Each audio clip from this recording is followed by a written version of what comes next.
Qatar has said that there was no military solution to the Syrian civil war as the Damascus government scrambled to contain a rebel offensive now nearing its second week.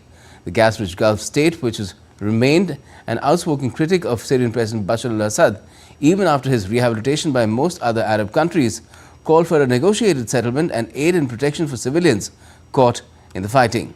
DD India's Dheeraj Das has more.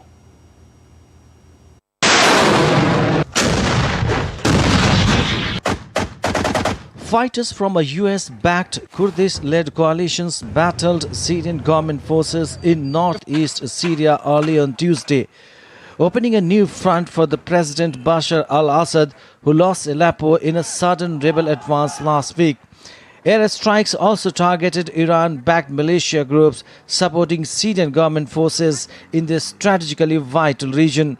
According to sources, both sides blamed the air strikes on the US-led military coalition which operates against Islamic State in Syria and has a small detachment of American troops on the ground.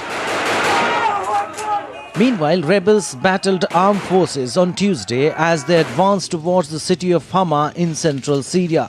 According to the Syrian Observatory for Human Rights monitor, Hayat Tahir al-Sham and his allies fought some of the most violent clashes with troops in the area since launching a lightning offensive last week, snatching swaths of territory from the Syrian governments, including second city Aleppo. Amid the ongoing fighting, Qatar is working with Turkey and other partners in the region to bring solutions to end hostilities in Syria. Earlier, the US State Department had said that it wants to see a political process to end Syria's civil war. In the immediate term, what we want to see are de-escalation and protection of civilians and minority groups. But our overall policy remains the same, is that we want to see a serious and credible political process to end this civil war once and for all, with a political settlement consistent with United Nations Security Council Resolution 2254. As you know, Sean, that resolution calls for a process facilitated by the United Nations where the Syrian regime and the opposition groups would negotiate a path forward for Syria.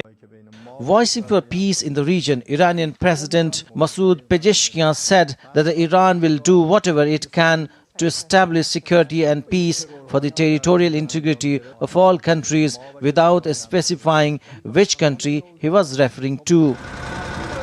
Meanwhile, United Nations High Commissioner for Human Rights voiced concerns on Tuesday about the escalation of hostilities in northwest Syria as his office seeks to verify a number of deadly attacks by both pro-government forces and rebels.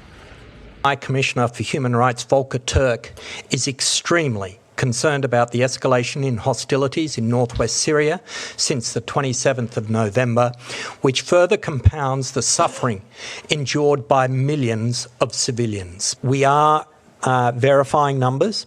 I can tell you that I've seen some of the data which is coming out, and it suggests that there are certainly dozens upon dozens have been killed.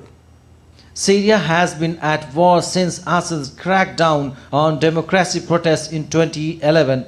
Any sustained escalation in Syria risks further destabilizing a region already alight from wars in Gaza and Lebanon, where a truce between Israel and the Hezbollah took effect last week. Dheeraj Das reports for DD India.